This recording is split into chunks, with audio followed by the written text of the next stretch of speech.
The next distribution in our course is T and F. This chapter 16 is from book Fundamental of Mathematical Statistics by S.C. Gupta and V.K. Kapoor, that you are following this book. And Z distribution we have already done in the previous semester. So from this chapter we will do exact sampling distribution for T and F distribution. Okay, so let's start the T test, student T test. Now what is student T test? देखो student T test क्या है, अभी हमने जितनी भी अपनी large sample theory की है that was based on the application of normal test, ठीक है। और अगर हमने देखा है कि लेकिन मतलब वो लार्ज सैम्पल थ्योरी थी, ठीक है, लार्ज सैम्पल के लिए हमने जेड टेस्ट यूज़ किया था।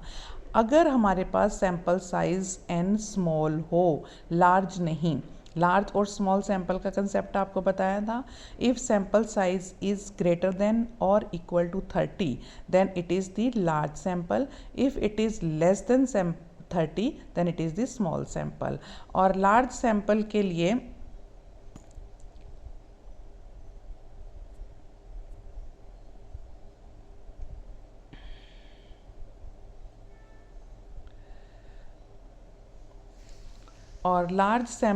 लिए हमने जेड टेस्ट यूज़ किया था। Okay, now for the small sample test we are having T test. R.A. Fisher used the student T test. He gave the name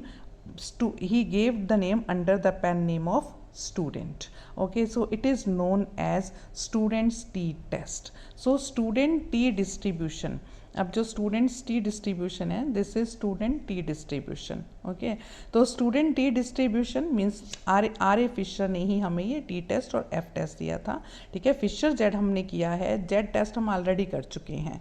so we are doing student T test. R A Fisher gave this name under the pen name of student. So let I will vary from 1 to n be a random sample of size n from a normal population, ठीक है। जैसे हम ले रहे हैं, हमने एक normal population से सैम्पल लिया I will vary from 1 to n, जिसका मीन हमारे पास म्यू है और वेरिएंस सिग्मा स्क्वायर है। Then the student's T test is defined by the statistic T is equal to x bar minus mu divided by s और square root of n, ठीक है। Where this x बार, आपको x बार पता है क्या होता है, मीन ऑफ द सैम्पल, सारी ऑब्जर्वेशंस को प्लस करके डिवाइड बाय n, ठीक है, सैम्पल मीन है। और s स्क्वायर हमारे पास क्या है, xi minus x bar whole square divide by n minus 1 is an unbiased estimate of the population variance. अब ये फैक्टर आपको पता है ना कि हमने 1 बाय n माइनस 1 क्यों लिया है, ठीक है, कि ये अनबायस्ड एस्टीमेट है। पहले हमने इसको ट्राई किया था कि जब हमारे पास वेरिएंस होता था, मतलब जिसको हम सिग्मा स्क्वायर से डिनोट करते हैं ना, वेरिएंस को सिग्मा से स्टैंडर्ड डेविएशन को, सिग्मा स्क्वायर से वेरिएंस को। तो सिग्मा स्क्वायर से वेरिएंस में क्या होता है हमारे को पता है ना आपको कि 1 by n summation i going 1 to n xi minus x bar square, ठीक है।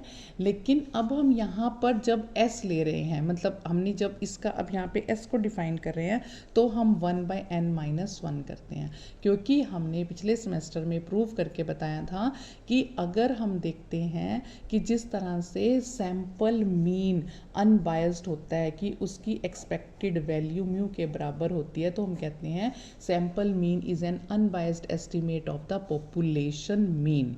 बट सैम्पल वेरिएंस कभी भी अनबायस्ड एस्टिमेट मीन सैम्पल का जो वेरिएंस है मीन्स ये एस स्क्वायर जो है वो कभी भी सिग्मा स्क्वायर के इक्वल नहीं आता। उसमें एक फैक्टर आ जाता है आपके पास, कौन सा फैक्टर, एन। अगर उसको बनाना होता है तो उसको अनबायस्ड बनाने के लिए n by n minus 1 factor है। n by n minus 1 factor जब हम यहाँ पे लगाते हैं, n by n minus 1 factor को जब हम यहाँ लगाते हैं तो n से n गया 1 बाई n माइनस 1 आता है। तो इसलिए s स्क्वायर हमारे पास जो आता है this is summation xi minus x bar whole square, ताकि ये अनबायस्ड है। सो हम इसीलिए इसको कहते हैं कि ये जो s स्क्वायर है ये जो हमने एस स्क्वायर निकाला है, this is an unbiased estimate of the population variance, okay, and it follows the student T test with degrees of freedom nu is equal to n-1। ठीक है, डिग्री ऑफ फ्रीडम का symbol आपको पता है क्या है, न्यू होता है, और इतनी डिग्री ऑफ फ्रीडम है n-1।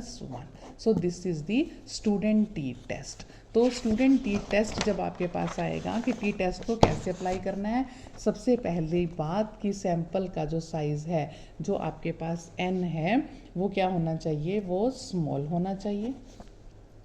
सैंपल का साइज़ स्मॉल होना चाहिए। ठीक है, सैंपल का साइज़ स्मॉल होने के साथ साथ आपको ये पता होना चाहिए कि जो ऑब्जर्वेशंस आप ले रहे हो उसका टेस्ट स्टैटिस्टिक बनेगा आपका x bar sample mean minus mu divide by s by square root of n, where s square is equal to, अभी बताया मैंने आपको, 1/n-1 summation i going 1 to n xi minus x bar whole square is an population, means जो अभी आपने किया है, इसका आपने जो किया है अनबायस्ड एस्टिमेट ऑफ दी, ये अनबायस्ड एस्टिमेट है of the population variance sigma square. ठीक है, तो जब भी इसका टेस्ट स्टैटिस्टिक यूज़ करेंगे तो ये। अब टी टेस्ट कैसे अप्लाई करना पड़ेगा, अगेन द सेम मेथड है हमारे पास कि सबसे पहले setup the null hypothesis, first step setup the alternative hypothesis, third step set the level of significance, fourth use the test statistic. ये टेस्ट स्टैटिस्टिक अब आपने यूज़ करनी है। ठीक है, ये टेस्ट स्टैटिस्टिक यूज़ करनी है। यहाँ से कैलकुलेटेड वैल्यू आपके पास टी की कैलकुलेटेड वैल्यू आ जाएगी, फिर आप फाइंड कर लोगे टैबुलेटेड वैल्यू ऑफ किसकी, टी की टैबुलेटेड वैल्यू फाइंड आउट कर लोगे। अगर कैलकुलेटेड टैबुलेटेड से लेस आएगी तो आप एक्सेप्ट कर लोगे हाइपोथेसिस, जो भी आप यहाँ पे हाइपोथेसिस को सेटअप करते हो। अगर ये ग्रेटर आएगी तो आप रिजेक्ट कर दोगे और अल्टरनेटिव विल बी एक्सेप्टेड। ठीक है, तो ये सेम मेथड हमारे पास टी टेस्ट की एप्लीकेशन में यूज़ होगा कि कैसे टी टेस्ट कब, T test is very much similar to the Z test, बिल्कुल सेम टेस्ट पे चलेगा।